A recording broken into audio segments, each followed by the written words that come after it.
श्रोते हो नमस्ते. आपल्या सर्वांना शुभ दिवस. श्रोते हो, आपल्या जीवनामध्ये असंख्य अडचणी येतील. सगळं संपून गेलंय असे वाटेल आपल्याला बऱ्याचदा. पण हे कधीच विसरायचं नाही की सगळं उभं करणारे आपणच होतो. आपलं आयुष्य घालवायचंय का ते जगायचंय हे मात्र आपल्या हातात असतंय. बरेच लोक आयुष्य घालवताना दिसतात. आयुष्य ॲडजस्टमेंट करतात, कॉम्प्रोमाइज करतात आणि मग सुरू होते घुसमट. श्रोते हो, घुसमट इतके होते की असह्य असतं. तसं तर हे सगळं करायची गरज नसते कधी, पण आपण घाबरत असतोय, भविष्याची काळजी करत असतोय आणि वर्तमान सगळ्या घुसमटीत घालवत असतोय. आणि मग आपलं आयुष्य जगायचं राहून जातं आणि आयुष्य कधी संपतं हे आपल्यालाही कळत नाही. त्यामुळे श्रोते हो, योग्य वेळी योग्य निर्णय हा स्वतःची जबाबदारीवर आपण घेणं गरजेचं असतंय. आपलं आयुष्य रडत का जगायचं? कित्येक गोष्टी राहिले जगायच्या, कित्येक स्वप्न बाकी आहेत पूर्ण करायची, खूप काही एक्सप्लोर करायचंय. श्रोते हो, ज्या दिवशी आपण स्वतः आनंदी राहायला सुरुवात करू ना, त्याच दिवशी आपण इतरांना आनंद देऊ शकू. म्हणून श्रोते हो, इतरांसाठी तुमची घुसमट होऊ देणं बंद करा. कारण स्वतःच्या आनंदाची जबाबदारी ही आपण स्वतः घ्यायची असते. म्हणून श्रोते हो, अजून ही वेळ गेली नाही. आहे ते आयुष्य आनंदानं आणि स्वतःसाठी जगायला सुरुवात करा. कारण हे जीवन परत नाही. म्हणून जीवनाचा आनंद घ्या, नक्की विचार करा. चला, आजही आपल्यासाठी सुंदर विचारांची ही शिदोरी, ही मालिका अशीच पुढे घेऊन आलोय. चला करूया सुरुवात सुंदर विचारांना, सुंदर सुविचारांना.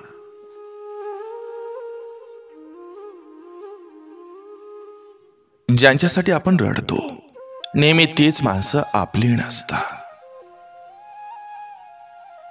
एकट्यावर वेळ आल्यावर कळतं आपले आधारस्तंभ आपणच असतो. चांगल्या व्यक्तीची निवड करायला शिका, चांगल्या चेहऱ्याची नाही.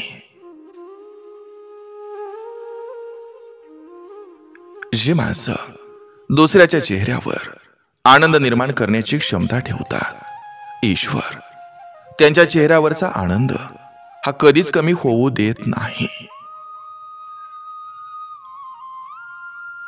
ज्याला जगण्याचं कारण सापडलं त्याच्या जगण्याला अर्थ असतो. अहंकारापेक्षा नम्रतेचं मोल हे महान असतं. दिखावा आणि देखावा यातला फरक कळला की आयुष्यात येणारी माणसं ओळखणं सोपं जातं. संघर्ष रडवतो पण आयुष्य घडवत असतो. जसे आहात तसेच राहा. नेहमी लोकांच्या आवडीनुसार बदलायचा प्रयत्न केला तर आयुष्य कमी पडेल. दुसऱ्यांची स्वप्न पूर्ण करण्यासाठी स्वतःच्या स्वप्नांचा बळी देण्याचं धाडस हे पुरुषांपेक्षा एका स्त्रीमध्ये जास्त असतं.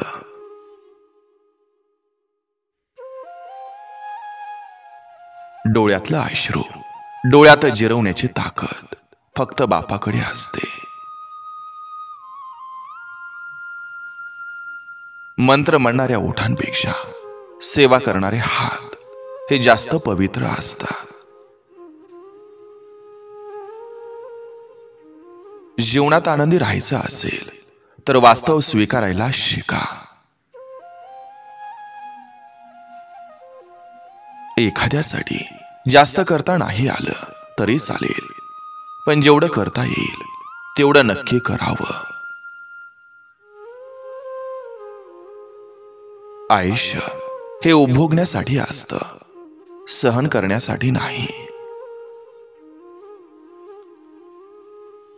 जग तुम्हाला म्हणेल की तुम्ही पात्र नाही. तुम्ही हसून म्हणा, तुम्हाला वेळ सांगेल.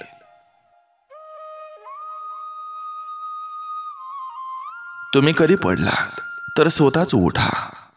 कारण लोक पडलेला पैसा उचलतात, माणसाला नाही. रागीट माणसाला कधी लांब करू नका.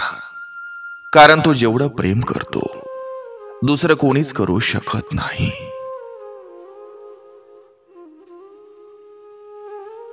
एक गोष्ट मनाला नेहमी खटकते. आडवाटेनं चालणारी माणसं कुठच्या कुठं पोहोचतात आणि सरळमार्गी माणसं मात्र तिथल्या तिथंच राहतात. दुःखाला थोडंसं आपलं करा, मग होणाऱ्या वेदना सुद्धा हळूहळू ओळखीच्या होऊन जातात. काही बदल हे त्रास देतात, पण खूप गरजेचे असतात. आयुष्यात सर्वात जास्त त्रास देणारी गोष्ट म्हणजे कोणाची तरी झालेली सवय. आनंद हा सारखाच असतो, फक्त त्याला शोधण्याचे मार्ग हे वेगवेगळे असतात. कोणाला आपल्या असल्याची किंमत नसेल तर त्यांच्या आयुष्यात आपण नसलेलंच योग्य असतो. अंधारातून सुद्धा वाट निर्माण करता येते, फक्त जिद्द पाहिजे. आयुष्यात येणाऱ्या प्रत्येकाला आपलं म्हणायचं नसतं. पैसा खर्च करताना आणि एखाद्याची मस्करी करताना खूप विचार केला पाहिजे.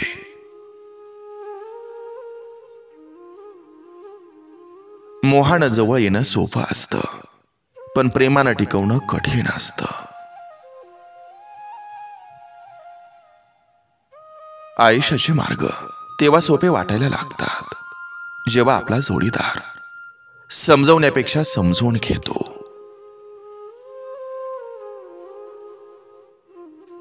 स्वतःला नेहमी सांगत राहा, ही वेळ सुद्धा निघून जाईल.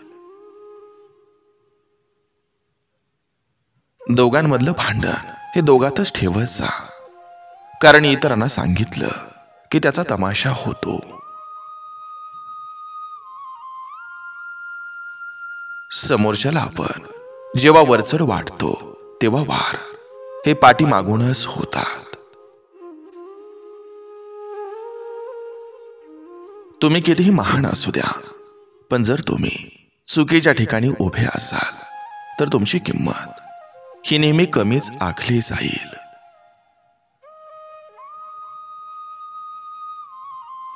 गोड बोलण्यावर कधीही विश्वास ठेवू नका, कारण आजकाल लोकांच्या ओठात साखर आणि हृदयात विष असतं.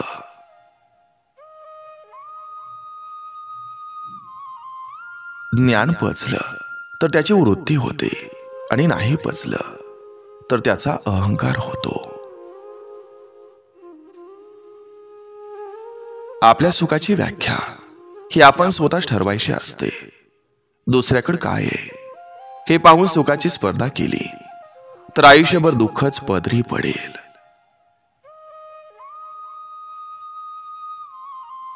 श्रीमंताबरोबर गरिबांचीही ओळख ठेवावी, कारण गरीब हा तिरडीला खांदा देतो आणि श्रीमंत डायरेक्ट गाडीतून स्मशानभूमीत येतो.